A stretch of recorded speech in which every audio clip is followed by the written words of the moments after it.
लोगों के बीच उपस्थित हूँ फैक्ट्स एंड मिथ सीरीज़ के पार्ट 2 के साथ। और आज फिर हम लोग 5 क्वेश्चंस डिस्कस करने वाले हैं जो कॉमन भ्रांतियाँ हैं, अवधारणाएं हैं इनफर्टिलिटी को लेके। उसमें जो सबसे पहली अवधारणा है जो बहुत सारी मेरी पेशेंट्स आती हैं, मुझसे पूछती हैं कि मैडम हमारा मेंस्ट्रुअल फ्लो के दौरान एमसी पीरियड के दौरान कांटेक्ट नहीं हो पा रहा है और इसीलिए हम प्रेग्नेंट नहीं हो पा रहे हैं। तो मैं आपको बताना चाहती हूँ कि ये बिल्कुल गलत बात है। मेंस्ट्रुअल पीरियड के वक्त औरत की पोटेंशियल फर्टिलिटी की ज़ीरो होती है, उसकी प्रजनन क्षमता उस वक्त होती ही नहीं है। और वो पीरियड ऐसा होता है, कई महिलाओं को उसमें दर्द होता है, ब्लीडिंग होती है, बहुत मेसी होता है। तो उस वक्त सेक्सुअल कांटेक्ट की कोई आवश्यकता नहीं होती है। और जैसा कि मैं आप लोग को अक्सर बताती रहती हूँ कि जो फर्टिलिटी पीरियड है वो एमसी के 8वें दिन के बाद से लेकर के 14वें या 18वें दिन तक अलग अलग लोगों में अलग तरह से होता है। इसलिए बिल्कुल भी आवश्यकता नहीं है कि आप मेंस्ट्रुअल पीरियड के वक्त साथ रहें और तभी आपको प्रेगनेंसी होगी। इसी के कंटिन्यूएशन में दूसरा मिथ अधिकतर जो पढ़े लिखे लोगों को होता है वो ये है कि ओव्यूलेशन हमेशा मेंस्ट्रुअल साइकिल के डे 14 पे होता है। तो आज मैं एक बहुत इंटरेस्टिंग स्टडी पढ़ रही थी जिसमें उन्होंने 68 विमेन को लिया और उनकी पूरी मेंस्ट्रुअल साइकिल चेक की। दे वर एब्सोल्युटली नॉर्मल, उनके में कोई कमी नहीं थी। और सिर्फ 10% महिलाओं को ही उसमें से डे 14 को ओव्यूलेशन हुआ था। मेनली ओव्यूलेशन के लिए ये कहा जाता है कि जो आपका अगला पीरियड है उसके 14 दिन पहले आपको ओव्यूलेशन होता है। ओव्यूलेशन का मतलब क्या होता है, मैंने बताया था आपको कि जब औरत की मेंस्ट्रुअल साइकिल स्टार्ट होती है उसके 2 दिन पहले से लेके ड्यूरिंग मेंसेस आपके ओवरीज में से कोई एक अंडा सेलेक्ट होता है। वो अगले 12 से 14 दिन के बीच में एक पानी की झिल्ली में बढ़ता है जिसको फॉलिकल कहते हैं। फिर वो सब में अलग अलग टाइम में डे 12 टू 18 के बीच में अलग अलग लोगों में अलग अलग समय पे वो रप्चर होता है फॉलिकल और एग रिलीज़ होता है, उसी को हम ओव्यूलेशन कहते हैं। और ये रिलीज्ड एग जब फैलोपियन ट्यूब में जाता है तो अगर वहाँ पहले से स्पर्म मौजूद है तभी वो उसके साथ मिलके फर्टिलाइजेशन करता है या निषेचन करता है और गर्भ बनने की प्रक्रिया स्टार्ट होती है। तो यदि आपकी साइकिल 28 दिन की है तो आपको एमसी के 14वें दिन तक, जो उसके पहले का 5 दिन का पीरियड है, कम से कम 10वें से हम बोलते हैं मोटा मोटा 15वें दिन तक, किसी किसी को 12वें से 18वें दिन के बीच में साथ रहने की सलाह देते हैं।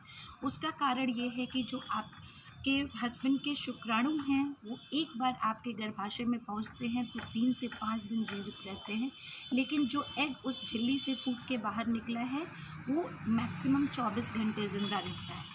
तो ये बहुत ज़रूरी है कि जिस वक्त वो फैलोपियन ट्यूब में पहुंच रहा है उस वक्त वहाँ स्पर्म रहे या तुरंत आ जाए, तभी आपकी मैक्सिमम फर्टिलिटी पोटेंशियल रहती है और तभी आपके प्रेग्नेंट होने के चांसेस मैक्सिमम होते हैं। वो दिन आपका 14वां हो सकता है, 13वां हो सकता है, 12वां, किसी का 10वां भी होता है और किसी का 18वां या 19वां हो सकता है। तो वो जो नेक्स्ट पीरियड है उसके 14 दिन पहले होता है, डे 14 ऑफ साइकिल पे नहीं होता है। बहुत दिनों से बहुत सारे मेरे पुरुष पेशेंट्स के हस्बैंड्स को ये शिकायत है कि मैं उनके बारे में कोई बात नहीं करती हूँ, उनकी किसी भी भ्रांतियों पे हम लोग डिस्कशन नहीं करते हैं।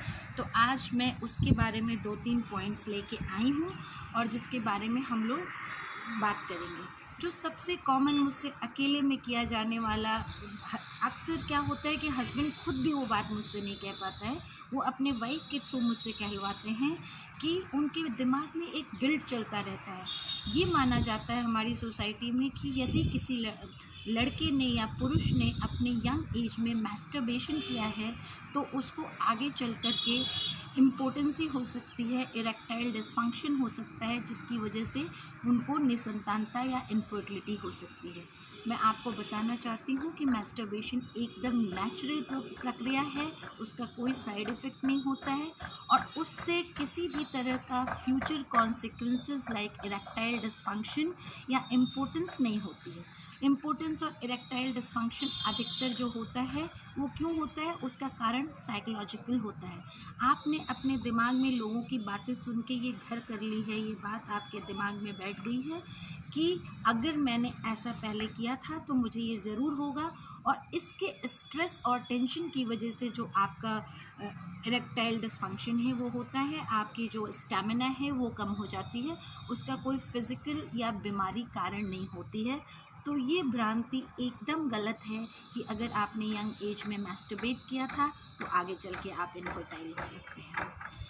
चौथा, अक्सर लोग मेरे से आते हैं और पत्नी को भेजते हैं मेरे पास पूछने के लिए कि जब उनका सेक्सुअल इंटरकॉर्स होता है या सेक्सुअल कांटेक्ट होता है, उसके बाद जो उनकी पत्नी उठती हैं सारा सीमेन बाहर आ जाता है।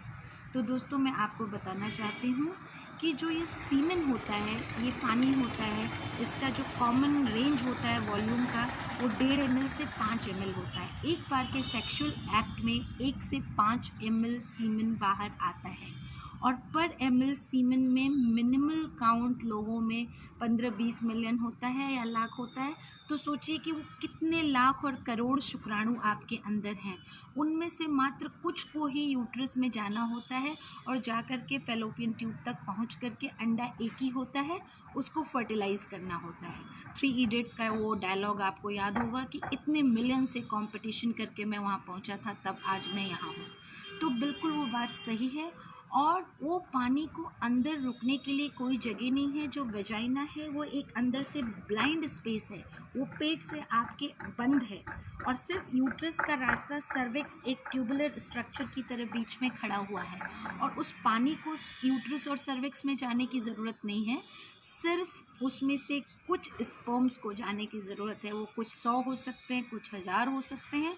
वो जाकर के जो आपका ये सर्विक्स है, बच्चेदानी का रास्ता, उसके अंदर छोटे छोटे गड्ढे छेद होते हैं, क्रिप्स, उनमें इकट्ठे हो जाते हैं और कई जगह इकट्ठे हो जाते हैं और टाइमली रिलीज़ होते रहते हैं। तो ये बिल्कुल नॉर्मल है कि सेक्सुअल कांटेक्ट के बाद जब महिला उठती है तो उसके अंदर से वो सारा पानी बाहर आ जाता है, और वो इनफर्टिलिटी का कारण बिल्कुल भी नहीं है। तो इस शंका को आप दिमाग से निकाल दीजिए। जो 5वां मिथ आज हम लोग बात करने जा रहे हैं, उस बात के लिए बहुत सारा कंसर्न रहता है, क्योंकि सेक्स एक ऐसा टैबू है, एक ऐसा टॉपिक है जिसके बारे में हम लोग खुल के बात नहीं कर पाते हैं। हमारी फ्रीक्वेंसी ऑफ सेक्सुअल कांटेक्ट, हमें किस तरह रहना चाहिए, क्या करना चाहिए, इन बातों पे आप अपने डॉक्टर से खुल के डिस्कशन नहीं कर पाते हैं। तो आपके दिमाग में बहुत तरह की भ्रांतियाँ चलती रहती हैं। उसमें से एक कॉमन भ्रांति ये है, स्पेशली कई बार पत्नी आके मुझसे कहती है कि मैडम हम लोग रोज़ साथ नहीं रह पाते हैं, या हम लोग रोज़ हमारा सेक्सुअल कांटेक्ट एक ही बार दिन में हो पाता है, कई बार नहीं हो पाता है।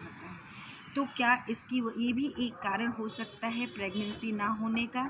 या इसी के साथ मैं जोड़ना चाहती हूँ कि कभी कभी पत्नी का ये भी कहना होता है कि मेरे हस्बैंड की जो स्ट्रेंथ है, जो पावर है सेक्सुअल कांटेक्ट की, वो कुछ ही मिनट होती है, वो तुरंत डिस्चार्ज हो जाते हैं, तो जिसकी वजह से हमें प्रेगनेंसी नहीं हो पा रही है।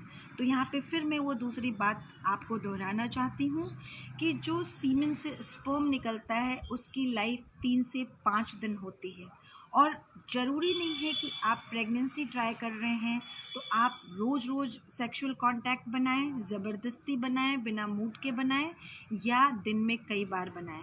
ये देखा गया है कि 1 या 2 दिन का एब्सटिनेंस का मतलब परहेज़ करके अगर जो लोग साथ रहते हैं 1-1 दिन नागा करके, तो उस सीमेन में स्पर्म की क्वालिटी बेटर हो जाती है। तो ये आप अपनी खुशी के लिए संबंध बनाएं, बच्चे के लिए ये सोच करके ज़बरदस्ती शारीरिक संबंध दिन में कई बार या रोज़ रोज़ ना बनाएं, क्योंकि वो बिल्कुल भी हेल्दी नहीं है। और ये बिल्कुल गलत अवधारणा है कि प्रेग्नेंट होने के लिए आपको रोज़ सेक्सुअल कांटेक्ट की ज़रूरत है या कई बार दिन में ज़रूरत है। आपको ज़रूरत है अपना फर्टिलिटी विंडो जानने की। फर्टिलिटी विंडो वो टाइम होती है जिस वक्त आपके प्रेग्नेंट होने के चांसेस मैक्सिमम होते हैं। जैसा मैंने आपको बताया कि अगर आपकी साइकिल 28 दिन की है तो एमसी के 14वें दिन आपका फर्टाइल विंडो ख़त्म होता है, 14वें या 15वें दिन।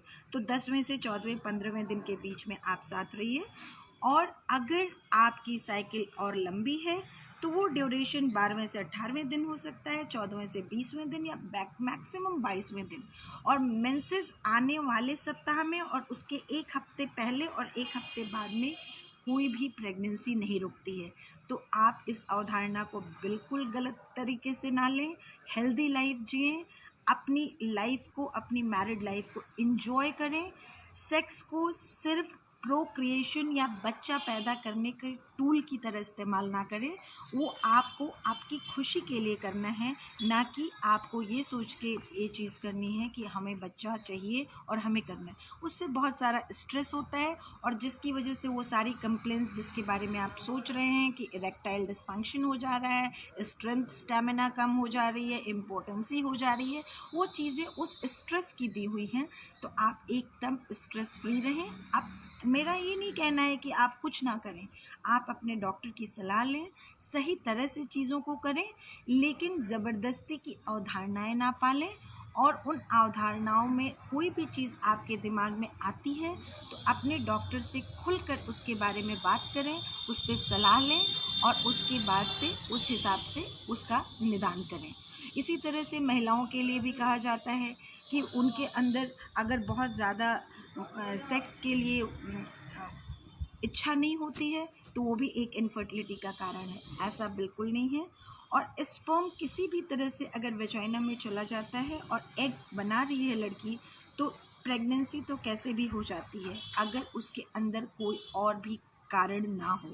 तो वो चीज़ें आपका एक मानसिक पक्ष है और आपके रिलेशन का पक्ष है, उसको आप अच्छा रखें, स्ट्रॉन्ग रखें, हेल्दी रखें और एक दूसरे को समय दें, एक दूसरे की नीड्स को समझें और इन तरह की भ्रांतियों में पड़े बिना अपने इनफर्टिलिटी डॉक्टर पे भरोसा करते हुए उसकी सलाह लेकर के अपनी इनफर्टिलिटी जर्नी को जल्दी से ख़त्म करके माँ बाप बनने का सुख प्राप्त करें।